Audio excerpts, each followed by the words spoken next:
Okay students, इसके पहले वाले चैप्टर में हमने बहुत ज्यादा परमाणु और अणु के बारे में सुना था, बड़े चर्चे हो रहे थे। तो आज हम इसका करेंगे गहन अध्ययन कि आखिर ये परमाणु है क्या भला, आखिर इसका क्या ऐसा कांड है जिसकी वजह से इतना रायता फैला हुआ है। तो आओ चलो पढ़ते हैं परमाणु की संरचना, यानी कि आज हम सिर्फ परमाणु की बात करेंगे कि ये कहाँ से आया है, कौन है। ठीक है, तो सबसे पहले क्या है कि पदार्थों में आवेशित कण। ठीक, सबसे पहले ये हुआ कि जब साइंटिस्ट इसके बारे में चर्चा कर रहे थे, परमाणु के बारे में चर्चा कर रहे थे, परमाणु के बारे में रिसर्च कर रहे थे, तो परमाणु तब तो दिमाग में नहीं था ना कि हाँ परमाणु कोई चीज होती है। वो तो सिर्फ पहले क्या होता है, हमें सारी चीजें ऐसे दिखाई देती है कि हाँ ये प्लास्टिक है, ये लोहा है, ये घर है, ये दरवाजा है, ये छत है, ये पंखा है, यानी कि सब मटेरियलिस्टिक फॉर्म में दिखाई देता है ना। तो जब मटेरियलिस्टिक फॉर्म में सब चीज दिख रहा था तो उनको ये लगा कि हाँ, उसको ये बोल दिया कि हाँ ये पदार्थ है। ठीक है भाई, पदार्थ होते हैं, पदार्थ में कई अवस्था में होते हैं, कोई देखो ठोस है, कोई द्रव है, कोई गैस है ना, कई तरीके के हैं। चलो ठीक है, यहाँ तक बात समझ में आई। अब इसके बाद क्या हुआ कि उन्होंने ये जाना कि ये पदार्थ मतलब कैसे बनते हैं एक दूसरे से, है ना। तो थोड़ा उस बारे में रिसर्च किया कि नहीं, दो तत्व होते हैं या मोर देन 2 तत्व हैं, वो आपस में मिल रहे हैं। तो अब वो सोचे कि आखिर कैसे मिल रहे हैं यार, इसके पीछे क्या लॉजिक है ना। जो साइंटिफिक दिमाग होता है वो यही तो होता है ना कि वाई दिस कोलाबरी मतलब कि क्यों हो रहा है, हर चीज क्यों हो रहा है ना। वही दिमागी खुजली की वजह से आज हमें इतना सारा कुछ ज्ञान मिला है ना। तो क्या हुआ कि जब पदार्थ को देखा गया, उस पर रिसर्च किया गया, तो उनको ये लगा कि जो पदार्थ होते हैं उस पर आवेशित कण होते हैं। अच्छा, ये कैसे पता चला आवेशित कण होते हैं? इसके लिए हम भी आपस में एक्सपेरिमेंट करते हैं, अपने खेल में किया होगा ना कि जैसे क्या होता है कि आपने स्केल ले लो, उसको बाल पे खूब रगड़ो। मैंने भी बचपन में खूब किया है। उसके बाद छोटे छोटे पेपर के टुकड़े लो, उसके ऊपर ऐसे करो तो पेपर के टुकड़े अपने आप उसमें चिपकने लगते हैं। क्यों चिपकने लगते हैं? क्योंकि उसमें आवेश आ गया है। इस तरह के छोटे छोटे एक्सपेरिमेंट ये तो हम लोग डेली बच्चों वाले हैं। ऐसे ही साइंटिस्ट ने कुछ एक्सपेरिमेंट किए, उससे उन्हें ये पता चला कि जो पदार्थ होता है उसमें कुछ आवेश होता है। ठीक है, अच्छा तो यहाँ तक समझ में आ गया। हाँ, आवेश होता है, वो आवेश ही होता है जो एक्टिव होता है, जो दूसरे पदार्थ से कनेक्ट करता है। ठीक है, इस तरह से हमें इतना पता चल गया। अब आवेश होता है तो कैसा आवेश होता है, वो कहाँ होता है, पदार्थ में उसकी क्या सिचुएशन होती है, वो कैसे रिएक्ट करता है, कितने होते हैं, कितना अमाउंट होता है उसका, एक पदार्थ में उसका कितना कंट्रीब्यूशन है, ये सब जानना है। हाँ, तो गोल्डस्टीन ने एक एक्सपेरिमेंट किया जिसमें कि अब इतना तो पता चल गया था कि हाँ परमाणु कोई चीज है जो अविभाज्य है, मतलब सबसे छोटा यूनिट यही है, इससे नीचे हम डिवाइड नहीं कर सकते। इसी में मतलब कुछ ऐसे कण होते हैं जो कि रिएक्शन करते हैं, लेकिन ये नहीं है कि अब इसके नीचे कोई अस्तित्व में रहने की कंडीशन होती है। ठीक है, ये अगर कोई अस्तित्व में टिकने वाली जो कंडीशन है वो एक यूनिट की, वो परमाणु है। ठीक है, तो उन्होंने एक एक्सपेरिमेंट किया ये सिद्ध करने के लिए कि परमाणु होता है, उससे आवेश होते हैं, और वो जो होते हैं कुछ धनावेश होते हैं। ठीक है, उसको क्या नाम एक्सपेरिमेंट दिया, उन्होंने ये बताया, ये एक पॉजिटिव विकिरण था। उन्होंने बताया कि जो मतलब हमारे परमाणु होते हैं उसमें जो आवेश होता है वो धन आवेश होता है, धन आवेश विकिरण होता है, जो कि 2000 गुना भारी होता है। जो इलेक्ट्रॉन है उनके कंपैरिजन में ये 2000 गुना ज्यादा भारी है, ये वाला आवेश पॉजिटिव वाला भारी है। भाई देखो, जो धनी लोग होते हैं, मोटे लोग होते हैं, उनका वजन भी तो होता है ना। मतलब धनी आदमी का ही तो बात का वजन लिया जाता है, जो गरीब है जिनके पास कुछ नहीं है उनकी बात का कौन लोड लेता है? जो धनी लोग होते हैं वो तो कुछ भी बोलते हैं, वाह क्या बात कही है भाई, सेठ साहब तो एकदम गजब है आदमी है। तो दूसरा कहेगा यार गजब आदमी है तभी तो सेठ है ना। तो एक होता है, साइकोलॉजी होती है इंसान की कि क्या है कि जो आदमी धनी है, जिसके पास पैसा है, वो कुछ भी बोले, मैम को मैम बोलेगा तो भी यार मैनेजर साहब कितना अच्छा बोलते हैं, कितने प्यार से बोलते हैं। और वहीं कोई और बोलते हैं यार इसको बोलना भी नहीं आता, मैम तक बोलना नहीं आता। तो अंतर है। तो यानी कि जो कहने का मतलब ये है कि जो धनी आदमी होता है उसका वेट ज्यादा होता है। नेचुरली भी देखो ना, जो ये पॉजिटिव चार्ज है ये इलेक्ट्रॉन से 2000 गुना ज्यादा भारी है। अब भारी भरकम लोग कहाँ ज्यादा मूव करते हैं, कहाँ ज्यादा काम करते हैं। तो इसलिए अभी हम ये आगे जानेंगे कि एक्चुअली काम कौन करता है प्रोटॉन उसमें, परमाणु में। ठीक है, फिलहाल हमने यहाँ गोल्डस्टीन के कैनाल रे का एक्सपेरिमेंट देखा जिसमें पॉजिटिव विकिरण था, जो कि उन्होंने अपने एक्सपेरिमेंट में ये बताया कि जो परमाणु है वो वाकई में अविभाज्य है, लेकिन उसमें कुछ कण है जिसमें नेगेटिव चार्ज भी है, पॉजिटिव चार्ज भी है। जो पॉजिटिव चार्ज है वो नेगेटिव के कंपैरिजन में 2 गुना ज्यादा भारी है, उसको उन्होंने नाम दिया प्रोटॉन। ठीक है, यहाँ तक बात समझ में आई।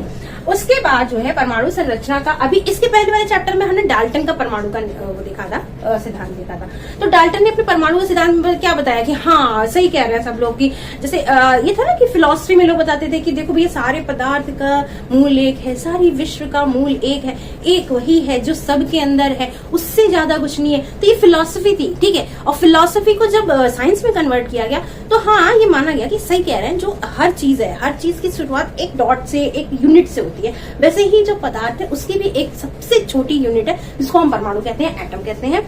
और ये एटम जो है वो अविभाज्य है। अब इसको विभाजित नहीं किया, विभाजित इन द सेंस कि वो उसमें रहे, अस्तित्व में रहे, उस लेवल पर विभाजन की बात कर सकते हैं। आप क्या कह रहे हैं, कहाँ नहीं विभाजित कर सकते, इलेक्ट्रॉन प्रोटॉन न्यूट्रॉन इसमें विभाजित कर सकते हैं? नहीं। जब ये अलग हो जाएंगे तो फिर परमाणु का कोई अस्तित्व भी नहीं बचेगा और ये अलग हो भी नहीं सकते, अलग इनका कोई वो नहीं है, अस्तित्व ही नहीं है। ठीक है, तो ये सब चीजें हमने देखी कि अविभाज्य है, उसमें पॉजिटिव कण होते हैं, उसमें नेगेटिव होते हैं, मतलब परमाणु होते हैं आवेश। ये सारा डाल्टन ने अपने परमाणु सिद्धांत में बताया था। ठीक है, तो अब जब ये डाल्टन का परमाणु सिद्धांत हमारे सामने आ गया, साइंटिस्ट के सामने आ गया है, तो अब इन्होंने उसके ऊपर रिसर्च करना शुरू कर दिया। डाल्टन ने ये कहा ना, पूरा धनावेशित होता है, उसमें ऋणावेश भी होते हैं, बिखरे होते हैं बीच बीच में, ऐसा करके था ना।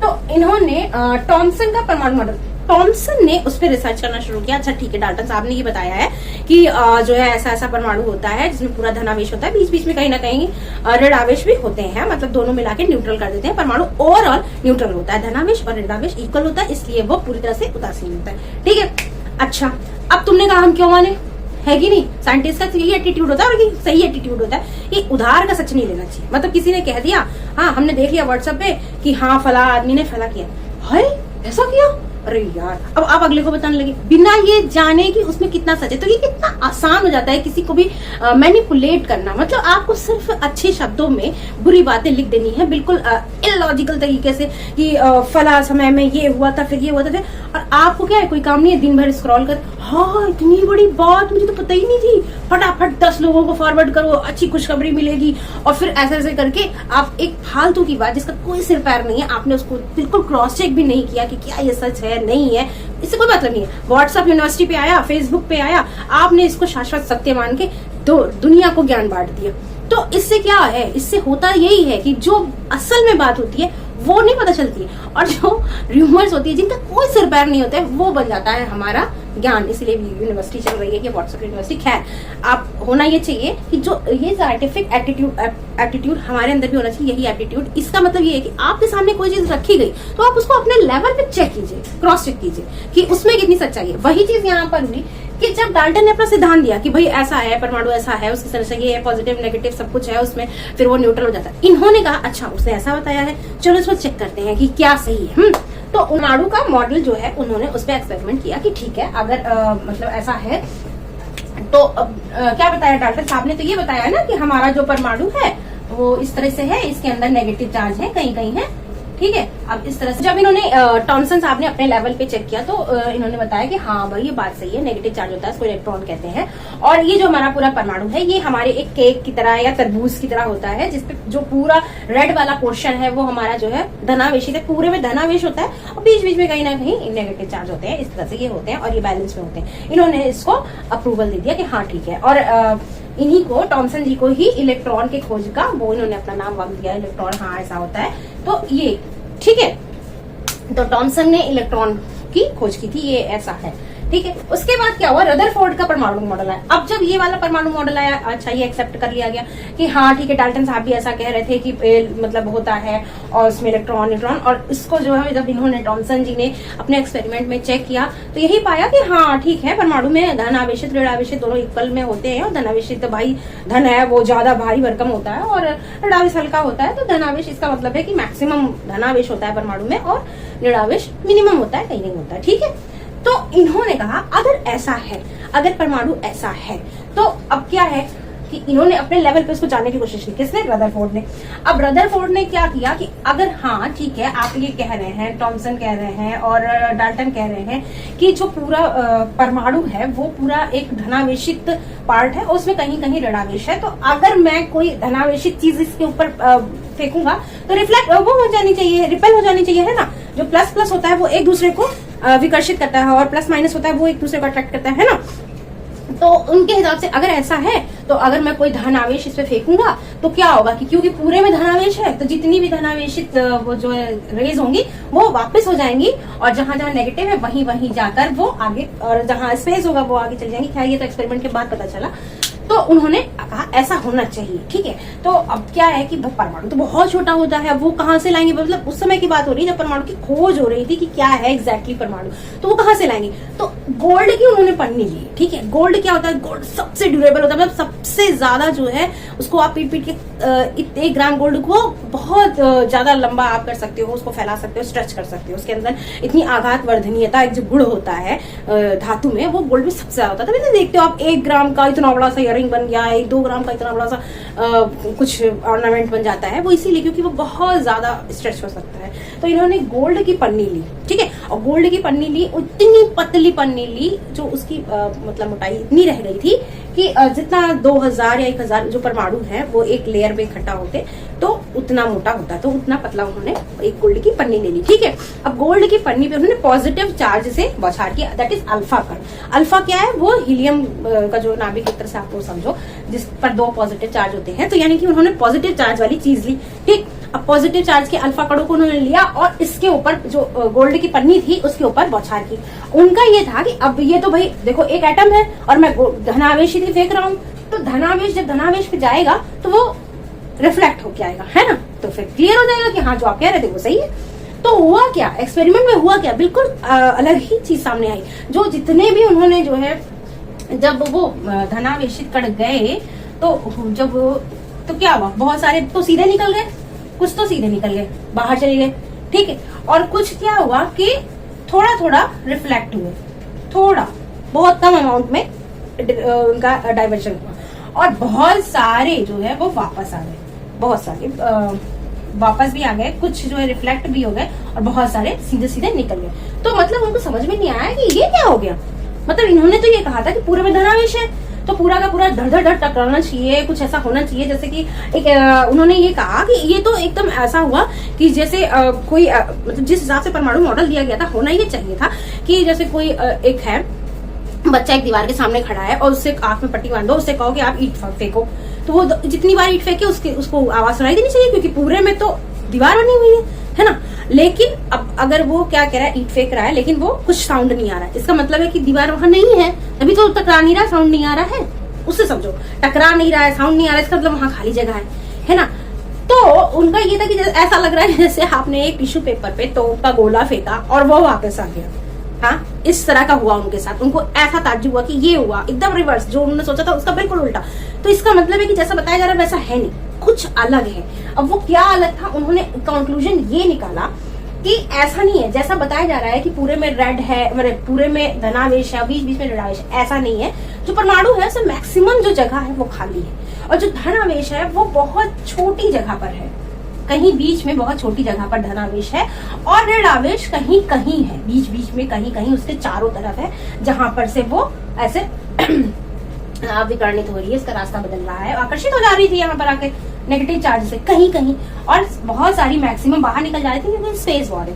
तो रदरफोर्ड का जो परमाणु मॉडल है उन्होंने अपने एक्सपेरिमेंट से ये कंक्लूजन दिया कि वो जो है परमाणु है उसके केंद्र में पॉजिटिव चार्ज है, जो कि पूरे संपूर्ण द्रव्यमान उसका जो होता है वो केंद्र में होता है, परमाणु के केंद्र में होता है, बाहर कुछ नहीं होता, बाहर बिल्कुल खाली है क्योंकि वो बहुत सारी किरणें इसीलिए बाहर निकल गई, ठीक है। और जो केंद्र है उसको उन्होंने नाम दिया नाभिक का, कि भाई जो केंद्र है जिसमें सब कुछ सेंटर है वो नाभिक है, न्यूक्लियस, ठीक। उसके नाभिक के चारों ओर सर्कल में गति करता है। उन्होंने ये कहा कि जो इलेक्ट्रॉन है वो नाभिक के चारों ओर गति करता है, लेकिन एक वर्ड उन्होंने दिया वर्तुलाकार गति। वर्तुलाकार मतलब जैसे यहाँ पर ये है नाभिक है, इसके चारों तरफ ऐसे ऐसे स्पाइरल टाइप में ऐसे से गति करता है ना। और फिर क्या तीसरा कहा, नाभिक बहुत छोटा होता है, पूरे परमाणु के कंपैरिजन में नाभिक बहुत छोटा होता है, ठीक है। ये 3 चीज उन्होंने 3 पॉइंट अपने ये कंक्लूजन उन्होंने अपने परमाणु मॉडल का निकाला। तो अब क्या है कि इसका ठीक है, इन्होंने अपना ये मॉडल दिया कि ये मैंने एक्सपेरिमेंट किया, उससे मुझे ये पता चला कि परमाणु का एक नाभिक होता है जिसमें पॉजिटिव चार्ज होता है, जो कि पूरे परमाणु का सेंटर होता है और वो पूरे परमाणु की अपेक्षा भारी होता है और मैक्सिमम वजन उसका वहीं पे होता है, बाहर बस इलेक्ट्रॉन कहीं कहीं ऐसे घूमते रहते हैं और उनका पाथ क्या होता है, वर्तुलाकार पाथ होता है, यानी कि स्पाइरल टाइप का पाथ होता है। ये उन्होंने पूरा दिया, ठीक। अब क्या है कि और जो दूसरे साइंटिस्ट है उन्होंने ये कहा कि अगर इलेक्ट्रॉन ऐसे ऐसे घूमता रहेगा पूरे टाइम, ठीक है, ऐसे मतलब रैंडम आप किसी के आप कमा लो, आप कहीं जा रहे हो या कुछ भी काम कर रहे हो, हाँ, और आप लगातार चल रहे हो तो थकोगे ना, एनर्जी लॉस होगी ना। तो ये कैसे पॉसिबल, कुछ देर बाद थक के आप गिर जाओगे कि बस हो गया, अब इससे ज्यादा नहीं हो सकता भैया। तो क्या है कि अगर इलेक्ट्रॉन ऐसा है कि जो ऐसे सर्कल सर्कल सर्कल मतलब उसके चारों तरफ ऐसे गति कर रहा है, तो वो एनर्जी लॉस भी करेगा, और एनर्जी जब उसकी फुस हो जाएगी तो वो आगे धड़ाम से इसी परमाणु के नाभिक में ही गिर जाएगा और परमाणु खत्म हो जाएगा। लेकिन ऐसा होता तो है नहीं। इसका मतलब है कि ये चीज गलत है। इसमें ये चीज गलत है कि जो इलेक्ट्रॉन है वो वर्तुलाकार गति करता है। कुछ और है जो मिसिंग है, समथिंग इज मिसिंग। चलो ये हो गया। उसके बाद बोर का परमाणविक मॉडल आया। बोर ने ये बताया कि जो इलेक्ट्रॉन होते हैं वो वर्तुलाकार नहीं सर्कल करते। ये आपने ठीक कहा है कि इलेक्ट्रॉन बाहर होते हैं, वो गति करते हैं और परमाणु का नाभिक होता है, एवरीथिंग इज करेक्ट। लेकिन ये जो सर्कल जो आप बता रहे हो कि वर्तुलाकार होता है, ऐसा नहीं होता। ये इलेक्ट्रॉन की कुछ ऊर्जा कक्षाएं होती हैं, कुछ ऊर्जा कक्षाएं होती हैं, ऊर्जा स्तर होते हैं। उस पर्टिकुलर एनर्जी के लेवल पे वो सर्कल करते रहते हैं। तो ऊर्जा स्तर पे वो सर्कल करते हैं, इसलिए वो जब उनकी एनर्जी लेवल ही है, इसलिए उनकी एनर्जी लॉस नहीं होती है, वो हमेशा उसमें सर्कल करते रहते हैं। तो ये बोर ने बताया, ठीक, कि उनकी कक्षाएं होती हैं, ऊर्जा स्तर होते हैं, जिनको हम KLMN ये नाम दे सकते हैं। भाई कुछ तो नाम देना है लेवल का, या 1 2 3 4 ऐसे नाम दे दो कि एक 1 ऊर्जा स्तर है, फिर उसके आगे 2 है, फिर उसके आगे 3 है, फिर उसके आगे 4 है, ठीक। तो इस तरह से उन्होंने परमाणविक मॉडल में यही बताया कि हाँ ठीक है, नाभिक होता है, नाभिक में पॉजिटिव चार्ज होता है, नाभिक में सबसे ज्यादा द्रव्यमान होता है, परमाणु का होल द्रव्यमान वही होता है, सबसे ज्यादा वजन वही होता है, और चारों तरफ नेगेटिव चार्ज यानी कि इलेक्ट्रॉन गति करते हैं, लेकिन वो वर्तुलाकार नहीं होता, उनका ऊर्जा स्तर होता है, वो अपने ऊर्जा स्तर पे गति करते हैं, इसलिए उनकी एनर्जी लॉस नहीं होती है। इसलिए वो कभी भी उनकी एनर्जी जब खत्म नहीं होगी तो वो आके परमाणु पे गिरेंगे नहीं, नाभिक पे गिरेंगे नहीं, और परमाणु खत्म नहीं होगा, परमाणु का अस्तित्व बना रहेगा, ठीक है। और उन ऊर्जा स्तरों को उन्होंने अलग अलग नाम दिया। आप उसको 1 2 3 4 भी कह सकते हो, या KLMN ये भी कह सकते हो, ठीक। यहाँ तक हमने पढ़ लिया। अब उसके बाद आता है न्यूट्रॉन। न्यूट्रॉन की खोज की थी जे चैडविक ने। अच्छा, अभी तक हम सिर्फ बात कर रहे थे कि परमाणु में पॉजिटिव चार्ज होता है, दैट इज प्रोटॉन, और एक नेगेटिव चार्ज होता है, दैट इज इलेक्ट्रॉन। लेकिन जो जे चैडविक थे, उन्होंने ये देखा कि ऐसा नहीं है कि सिर्फ पॉजिटिव और नेगेटिव चार्ज होते हैं, समथिंग इज देयर, कि जो जिसपे कोई चार्ज तो नहीं है ना, पॉजिटिव और नेगेटिव दो ही चार्ज हो सकते हैं और तीसरा तो हो नहीं सकता, हाँ ठीक है, उसमें चार्ज तो भले नहीं है, लेकिन कुछ ऐसा है कि जो नाभिक को वजन दे रहा है, ठीक है, जो नाभिक को वेट दे रहा है, और उसका वेट प्रोटॉन के बराबर ही है, ठीक। एक ऐसा कण है जो नाभिक में रहता है, नाभिक को वेट देने के लिए, उसका द्रव्यमान बढ़ाने के लिए। तो ये जब बात आई तो उसको नाम दिया गया, न्यूट्रॉन को नाम चैडविक ने नाम दिया, जे चैडविक ने न्यूट्रॉन। न्यूट्रॉन का सिंबल उन्होंने बताया N, ठीक, न्यूट्रॉन का सिंबल N होता है। तो इस तरह से हमारे जो परमाणु है उसके तीनों कणों की खोज हुई, परमाणु की पूरी संरचना की खोज हुई कि परमाणु में क्या क्या होता है। परमाणु में भाई एक नाभिक होता है, और नाभिक में आपका प्रोटॉन होता है, न्यूट्रॉन होता है, जो परमाणु का पूरा द्रव्यमान होता है वो नाभिक में होता है, और उसके चारों तरफ नेगेटिव चार्ज में इलेक्ट्रॉन जो होते हैं वो बहुत हल्के होते हैं और नेगेटिव चार्ज में होते हैं, इसलिए वो चारों तरफ उसकी गति करते रहते हैं। ये हमें पूरा पता चल गया। अब इसके बाद क्या सवाल आता है कि कैसे गति करते हैं, है ना। अब यही था कि कैसे इलेक्ट्रॉन गति तो करते हैं, लेकिन कैसे गति करते हैं। भाई कोई ऐसा है कि वो हमेशा चल ही रहा है लेकिन उसकी एनर्जी नहीं खत्म हो रही, भाई ये क्या बात हुई। तो ये इसलिए नहीं खत्म होती है, इसका बताया बोरबरी स्कीम। इसको बोरबरी ने अपने उसमें एक्सपेरिमेंट में बताया कि क्या होता है असल में, कि जो इलेक्ट्रॉन्स होते हैं इनके अलग अलग ऊर्जा स्तर होते हैं, ठीक है, रूम्स होते हैं, अलग अलग रूम्स होते हैं। भाई वो अपने लग्जरी उसमें रहते हैं, ऐसा थोड़ी ना कि हाँ बस सड़क पे ही पड़े हैं, स्टेशन पे सो रहे हैं, ऐसा नहीं है। तो इनका जो होता है, जो कोश होता है, वो एक सर्टेन ऊर्जा स्तर होता है। इसको हम KLMN ऐसे डिनोट कर सकते हैं, या 1 2 3 4 इसको क्या बोलेंगे, ऊर्जा स्तर, ठीक है। के यानी कि पहला कोश, L दूसरा कोश, M तीसरा और चौथा। अब हर कोश में कितने इलेक्ट्रॉन हो सकते हैं ये भी फिक्स है, जैसे कि ये डॉर्मेट्री नहीं है कि इतने ही लोग, और डॉर्मेट्री की भी लिमिट होती है कि इसमें कितने लोग सो सकते हैं, ठीक है। तो वैसे ही हर कोश यानी कि एक ऐसे बॉक्स है, ऊर्जा स्तर है, इसमें एक में 2 ही इलेक्ट्रॉन रह सकते हैं, ठीक है, अलग अलग उसमें गति करते हैं, ठीक, मूव करते हैं, किस डायरेक्शन में स्पिन बोलते हैं इसको। और दूसरा क्या होता है, उसमें 3 बॉक्सेस हैं। 3 बॉक्सेस हैं, तो पहले एक डायरेक्शन वाला इलेक्ट्रॉन बनेगा, फिर दूसरा। ये आप हायर क्लास में पढ़ोगे कि ये कैसे भरते हैं, कैसे इलेक्ट्रॉन्स में रहते हैं। तो इसको हम कैसे जानेंगे कि किस ऊर्जा स्तर में कितने इलेक्ट्रॉन है। तो इसका एक फिक्स फॉर्मूला उन्होंने दिया कि ये होता है 2n का स्क्वायर, और n क्या है, ये KLMN, ठीक, 1 2 3 4। अगर n यानी कि आपको k का निकालना है या 1 का निकालना है तो यहाँ पर 1 रख दीजिए और उसका स्क्वायर कर दीजिए, तो आपको पता चल जाएगा कि k वाले ऊर्जा स्तर में कितने इलेक्ट्रॉन रह सकते हैं। ठीक, तो यहाँ 2 किया, 1 यानी कि 2, यानी कि k में एक ही बॉक्स अवेलेबल है और 2 ही इलेक्ट्रॉन को परमिशन है, 2 ही इलेक्ट्रॉन्स पे रह सकते हैं। अब l है, तो l के लिए क्या करोगे, अब यहाँ 2n स्क्वायर है, तो यानी कि 2 इंटू l का मान कितना है, 2, 2 का स्क्वायर कर दो, 2 दूनी 4, 4 दूनी 8, यानी कि l में 8 इलेक्ट्रॉन रह सकते हैं। और 8 इलेक्ट्रॉन ऐसे रह सकते हैं, एक बॉक्स उसके पास होगा जिसमें आप 2 इलेक्ट्रॉन रखिए, उसके बाद 3 बॉक्स होगा, इसमें 3 इलेक्ट्रॉन रखिए। ठीक, जो छोटा सा सबसे छोटा बॉक्स होता है जिसमें 2 इलेक्ट्रॉन होते हैं उसको s बोलते हैं। 3p, इसके आगे होता है 5 वाले बॉक्स का। ठीक है, ये मैं थोड़ा हायर बता रही हूँ, ये भी आपको नहीं जानना है। इसमें कितने इलेक्ट्रॉन हो सकते हैं, 10। s p d f ये होते हैं उपकोष, ये होते हैं कोष। हर कोष में कितने इलेक्ट्रॉन होंगे ये आप 2n स्क्वायर फॉर्मूला से निकालोगे और इतने आपको पता चल गया कि हर कोष में कितने इलेक्ट्रॉन होंगे, इतने इलेक्ट्रॉन होंगे। अब वो इलेक्ट्रॉन एडजस्ट कैसे होंगे उपकोष में, रूम्स को बोलते हैं sp/df। ठीक है, आज हम इतना ही पढ़ेंगे, यहीं तक पढ़ेंगे। अब इसके आगे हम जानेंगे कि कैसे एडजस्टमेंट होता है, क्या इलेक्ट्रॉन्स की सिचुएशन होती है, क्या किसी परमाणु की वैलेंसी होती है, संयोजकता होती है, तो ये सारी चीजें हम पढ़ेंगे आगे।